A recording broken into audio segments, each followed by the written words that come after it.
Hi, everybody. My name is Edie Weinstein. I'm so glad you're joining us today. I'm going to read you the book I wrote before my first year of high school called Grandpa and Lucy. I wrote it in the hopes of helping other young people connect with their grandparents because I had a really close relationship with my grandpa. And even though he didn't have dementia, I want to make sure that dementia isn't a barrier to young people to connect with their loved ones, family, or friends. So without further ado, here's Grandpa and Lucy. Here's a picture of my friends who helped me illustrate the book. To everyone in the world who is affected by dementia. Lucy snatched her hat off the hook and pulled the door shut behind her. The birds chirped, and the sun was bright in the fresh air. "Lucy, hurry or we'll be late to see Grandpa," Lucy's mother called from the car. "I'm coming," Lucy answered and skipped to the car.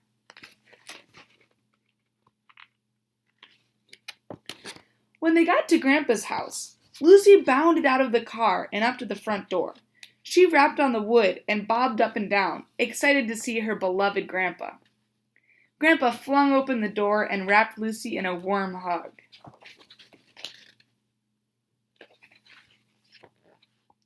"Hey, sweetie, how are you?" he cried.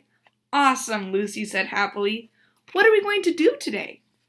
"Well," whispered Grandpa, getting down on one knee, "I thought we would go see the movie Princess Butterfly." "Hooray! I love princess movies," Lucy shouted. It was 4 o'clock when they arrived at the theater, but no one was there. "Where is everyone?" Lucy wondered. "I bet they're coming. I remember that the movie starts at 4:45. I know it," said Grandpa. Mom raised her eyebrows. "Are you sure? Let me see the tickets." Grandpa looked through all his pockets, but found nothing. Lucy hung her head in disappointment. I must have misplaced them. No big deal. We can walk home to get the tickets and still make it in time for the movie."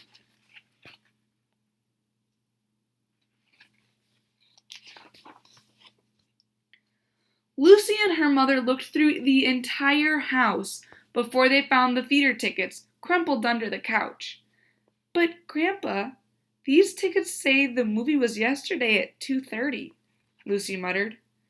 Grandpa turned to face Lucy. "No, Miranda. I know those tickets are for today at 4 o'clock. "My name is Lucy," she said. Grandpa's face turned red. "Don't you think I know your name?" he yelled. Lucy shrank back in fear. "Now, just because I lost some silly tickets and got a number confused doesn't mean that you can be disrespectful." Lucy was speechless. Grandpa had never, ever shouted at her before. She sniffed and wiped her eyes. Lucy and Mom left quickly. As soon as she got in the car, Lucy burst into tears.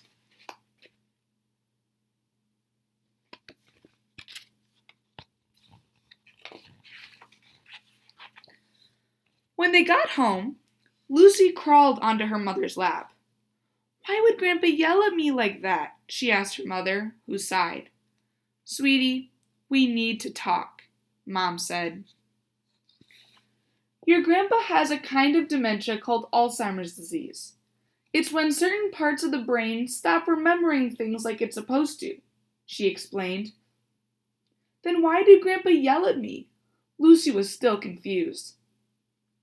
"He might be embarrassed that he forgot when the movie was, which could make him angry," Mom said. "Well, how did he forget?"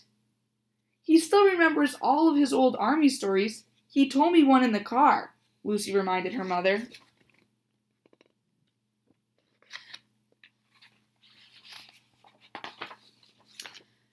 Think of it this way. Grandpa's brain is like a bookshelf. All the old memories, like his army memories or his childhood memories, are at the bottom. And the new ones, like what time the movie is or what he had for breakfast today, are at the top. If someone big and strong shakes the bookshelf, which ones will fall? The ones at the top or the ones at the bottom? The top up ones, Lucy exclaimed. Exactly, Mom said. So that's why he can tell you a story about the Army in 1970, but not what time we were supposed to be at the movie today. The Army stories are the books that stick on the bottom shelf that are older and more stable, but the movie time is the book at the top that falls first.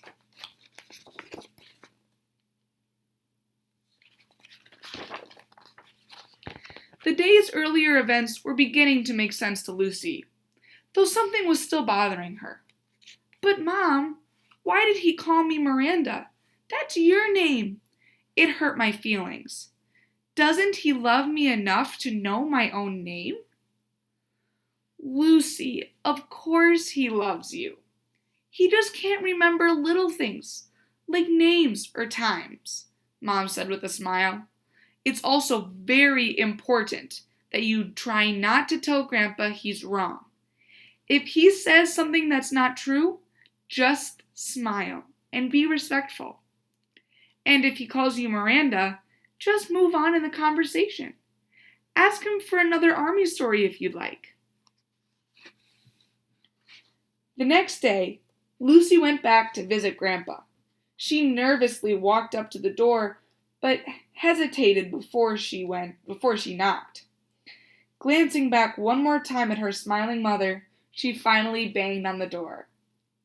Once again, the door flew open, and Lucy found herself lifted into the air by Grandpa's hug.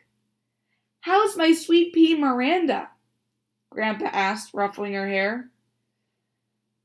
Lucy took a deep breath and said, "I brought fun things to do today." Mom handed her a bag of activities to show Grandpa.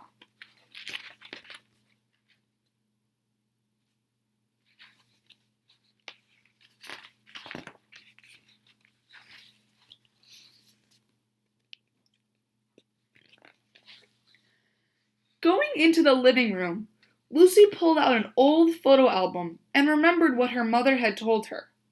A good activity is to show him photographs of his childhood. They will spark memories that you two can talk about.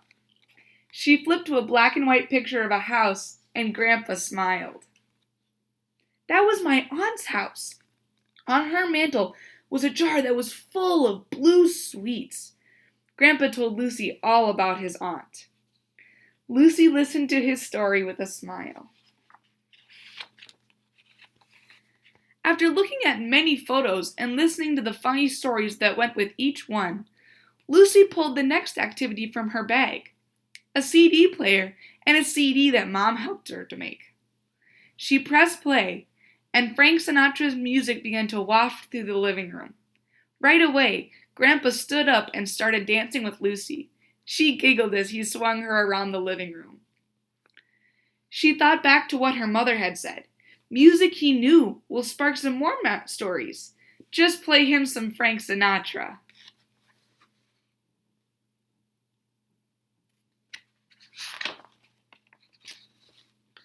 Lucy and Grandpa played the games in Lucy's bag, solved puzzles, listened to old music, and talked about Grandpa's amazing life for hours. Finally, it was time to go home. Grandpa gave Lucy one more hug. "It was fun to see you, sweet pea." "Yeah, it was. I love you, Grandpa," Lucy called as she waved goodbye. "I love you too, Lucy," Grandpa said with a smile.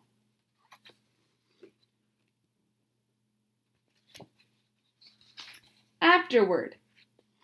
Lots of girls and boys have a family member or a friend who has dementia, like Lucy's grandpa. Alzheimer's disease is one type of dementia that affects a person's brain and makes it harder to recall recent memories. Dementia may also cause persons to repeat themselves or to act in ways different from before. It may feel strange when friends or family members forget something or act differently, but there are still many ways for everyone around them to connect with them. Lucy used several ways to connect with Grandpa and to learn more about him. By looking at old photographs or listening to old music, you can hear stories and better get to know an older family member or friend. Doing puzzles is also fun, along with reading books or going for walks.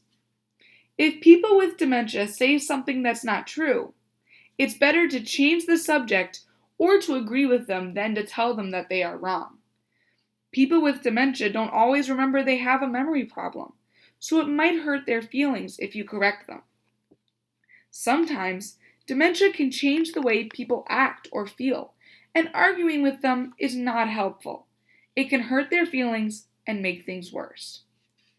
The most important thing while interacting with people with dementia is to do your part to be kind and to keep spending time with them.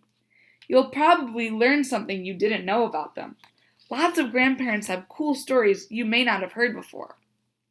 Above all, enjoy your time with your loved one and keep learning about the world around you. This book was based on the following 5 key messages of a Dementia Friends session. 1. Dementia is not a normal part of aging. 2. Dementia is caused by diseases of the brain. 3. Dementia is not just about having memory problems. 4. It is possible to have a good quality of life with dementia. And 5. There's more to the person than the dementia. Now, if you're working with a group, your instructor or leader may have forms to fill out so you can take an action item. But if you're on your own, just take some time now to think about something that you can do to help someone in your community who has dementia to be more part of the community. Think of a way you can include others and make them feel valued. Congratulations! Now you're a dementia friend. Use your new skills to connect with others and enjoy. Thank you!